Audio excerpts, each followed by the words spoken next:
Hey guys, this is Bilawal from Dish News और dish का latest news channel देखने के लिए चैनल कर दे सब्सक्राइब, वीडियो कर दे लाइक, बेल आइकन दबाओगे और बेल शेयर कर दीजिए।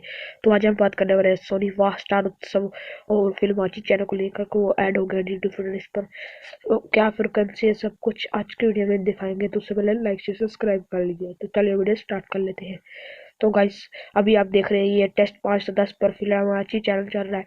गाइस ये फिल्म आची एंड टेस्ट 508 पर आपके लिए सोनी वाह एंड गाइस टेस्ट 502 पर आपके लिए स्टार उत्सव मूवीज अभी चल रहा है। अगर आपको कोई भी इसके रिलेटेड क्वेश्चन हो तो जाके कमेंट बॉक्स में पूछ लीजिएगा। तो कैसे इसके फ्रिक्वेंसी भी आप नोट कर सकते हो। कैसे नीचे फ्रिक्वेंसी भी आ रही है।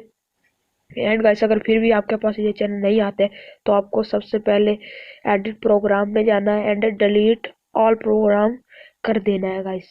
एंड फिर गाइस आपको वापस आना है एंड फिर आपको प्रोग्राम सेटअप में जाके गाइस इसको ऑटो स्कैन कर लेना है जिससे आपको सारे चैनल मिल जाए।